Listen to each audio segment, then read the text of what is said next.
In the early 90s, Satanic Panic wasn't just a buzzword. It was a full-blown societal meltdown. And in West Memphis, Arkansas, when 3 young boys were tragically murdered, that panic found its target. Enter Damien Echols, Jason Baldwin, and Jessie Misskelley, the West Memphis Three. They were teenagers who listened to heavy metal, wore black, and didn't quite fit in with the others. But does being weird make you guilty of murder? This case is a masterclass in what can go wrong when fear and bias overpower facts. There were coerced confessions, missing evidence, and a rush to pin the blame on 3 kids who might not have done it. Today, we're diving into the tangled mess of this investigation, from the botched crime scene to the evidence that pointed elsewhere. Was justice served, or did the system get it all wrong? But before we hop into that story, if you like your true crime brief and bingeable, you have found the right podcast. I give you at least 2 episodes per week, so hit the follow button now. Welcome to 10-Minute Murder.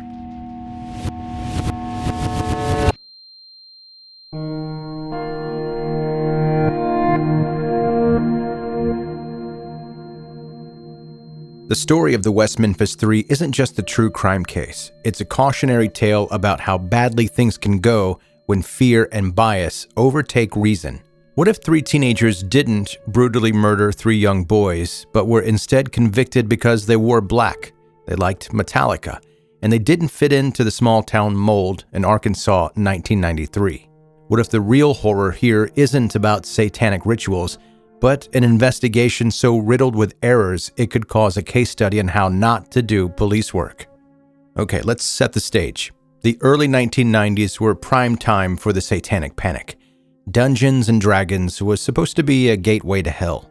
Heavy metal was corrupting America's youth, and your average misunderstood teenager sketching pentagrams in the margins of the notebook might as well have been Lucifer's intern. When the bodies of 3 young boys, Stevie Branch, Christopher Byers, and Michael Moore, were found in Robin Hood Hills, bound and murdered under disturbing circumstances, it didn't take long for fingers to point towards satanic rituals. And who better to blame than Damien Echols, Jason Baldwin, and Jessie Misskelley? They were, after all, the weird kids in town. But here's the kicker. Weird isn't a crime. When you start peeling back the layers of the case, it doesn't look like justice. It looks like a train wreck.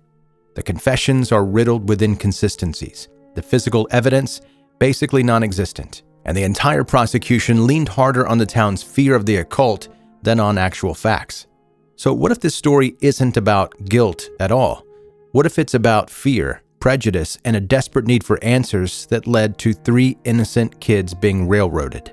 That is the rabbit hole we're diving into today. The murders of Stevie, Christopher, and Michael were horrific. There's no question about that. But the tragedy deepens when you realize just how badly the investigation was bungled from the start. If crime scene management were graded, West Memphis would have earned an F-. The boys were found in Robin Hood Hills, bound with their own shoelaces. The scene was gruesome, but it was also chaotic. And so was the police response. Instead of preserving evidence, the area became an unintentional meet and greet for officers and volunteers. They stomped all over potential clues. Fingerprints, fibers, or anything else that might have pointed to the real killer, either contaminated or outright destroyed. Then there's the physical evidence, or more accurately, the glaring lack of it. Despite extensive searches, there wasn't a single shred of DNA, fingerprint, or other direct evidence tying Damien, Jessie, or Jason to the crime scene. 0. Nothing. For a group allegedly staging an elaborate ritual murder, these teenagers must have been criminal geniuses at covering their tracks. Except they weren't. They were just 3 ordinary kids, weird kids maybe, that had nothing to do with it. And here's the question no one wanted to ask at the time. What if the police were chasing the wrong lead? Over the years, alternative theories have pointed to other suspects, people with suspicious alibis, actual motives, and even connections to the victims. But in the frenzy of the investigation, those leads were ignored. Law enforcement had already set their sights on Damien, Jason, and Jessie, and they weren't about to let pesky facts get in the way. What's left is a tragedy compounded by a botched investigation. Not only were 3 boys brutally murdered, but the chance to solve the case was squandered by fear and incompetence. The crime itself is haunting, but so is the wasted opportunity for real justice. If this investigation was a movie, It would be one where you'd be shouting at your television for 2 hours. From the moment law enforcement set their eyes on Damien, this case stopped being about finding the truth and became a masterclass in confirmation bias. Damien wasn't just the suspect. He was tailor-made for the role. His love for heavy metal, black clothing, dark poetry, and the occult made him an easy target in a town gripped by Satanic Panic. To the police, Damien wasn't a kid trying to navigate teenage angst. He was a walking advertisement for everything they feared.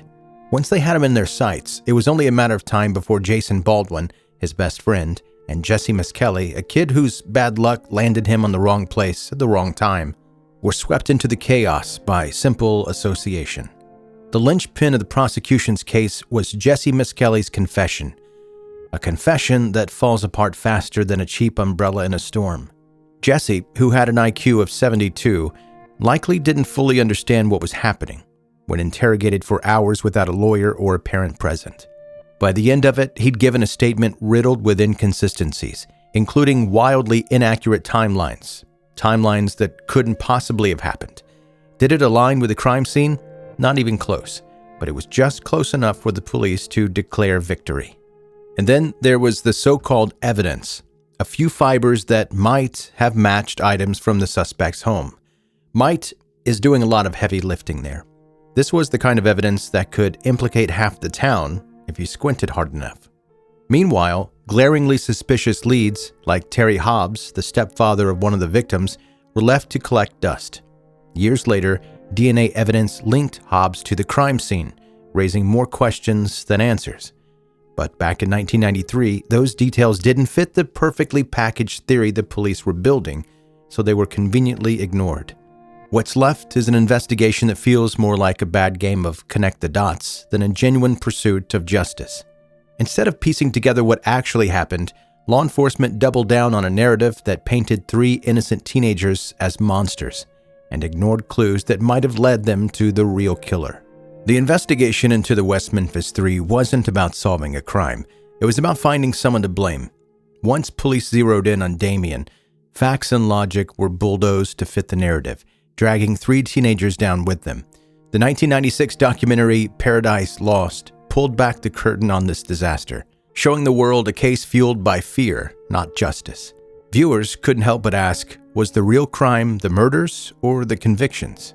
Then, celebrities started to step in. Eddie Vedder threw Pearl Jam's weight behind the fight. Johnny Depp became a vocal advocate, and Natalie Maines didn't hold back in calling the case what it was, a travesty. Public perception then shifted very quickly. What began as a simple boys in black are guilty narrative crumbled under scrutiny. By the early 2000s, the case had become a national conversation about justice, bias, and how quickly fear can overshadow truth. What started as a local tragedy turned into a cultural reckoning, and the realization that everything about this case was probably wrong.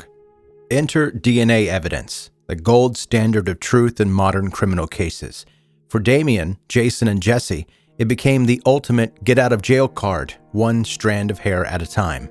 Here's what some DNA evidence revealed. None of it matched the 3 boys. Not a single hair, fiber, or speck of blood from the crime scene could be linked to the 3 young men who had spent years behind bars. You'd think this would have been the showstopper, right? But wait, there's more. DNA from another individual did turn up, and it wasn't just from a random passerby. It matched Terry Hobbs, the stepfather of one of the victims. Cue the collective gasp. This bombshell revelation sent shockwaves through the case. People who'd clung to the guilt suddenly had to reconsider. Were the wrong people sitting in prison this entire time? The new evidence didn't just poke holes in the prosecution's narrative. It blew it to pieces and exposed gaps and inconsistencies that had been papered over in the original trial, ignored in favor of a tidy story fueled by fear and public hysteria. But here's the frustrating part. The legal system doesn't exactly move at the speed of outrage. Overturning convictions isn't as simple as saying, "Oops, our bad." Legal roadblocks sprang up like weeds, dragging the appeals process out for years. While public support for the West Memphis Three surged, the courts remained frustratingly slow and resistant to change. Even in the face of damning new evidence, the system crawled along at its usual glacial pace. For Damien, Jason, and Jessie, DNA evidence, the supposed great equalizer, became yet another hurdle in the case that had been stacked against them from the beginning. By 2011, after 18 long years in prison, public opinion had shifted so dramatically that the convictions of the West Memphis Three were hanging on by a thread. Enter the Alford plea, a legal loophole that allows defendants to plead guilty while also maintaining their innocence. In other words, fine, we'll let you go, but we're not admitting we got this wrong. The Alford plea allowed them to walk freely immediately, even though it didn't erase the guilty verdicts. Sure, they wanted full exoneration, but when the choice is between staying in prison or going home that day, the decision is pretty simple. After nearly 2 decades behind bars for a crime they swore they didn't commit, the Alford plea was their only real chance at freedom. The reactions to their release were mixed. On one side, there was relief. They were finally free to rebuild their lives. On the other, the Alford plea left a bitter aftertaste. It wasn't the full exoneration their supporters had been fighting for, and it let the state maintain its narrative of guilt. Even worse, it effectively shut down any chance of further investigation into who really killed Stevie, Christopher, and Michael. For those who had been following the case for years, the Alford plea was bittersweet. It was a win, but it wasn't justice. Instead of bringing clarity, it left the case in a gray area where the West Memphis Three were free, but the real killer or killers might still be out there. It felt like the story was missing its final chapter, one that might never be written.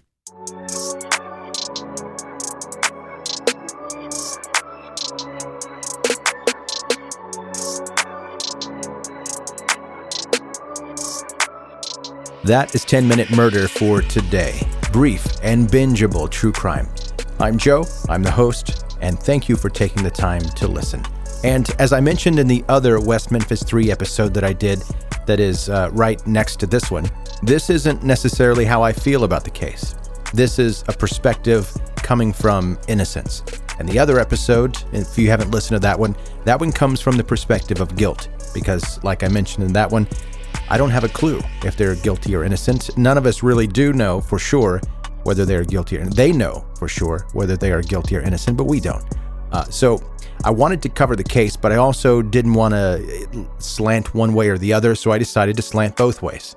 It's a case that I've kept track of for literal decades, and I couldn't keep ignoring this case. I wanted to do the story, but I didn't know what perspective to do it from, so I decided to do it from both perspectives.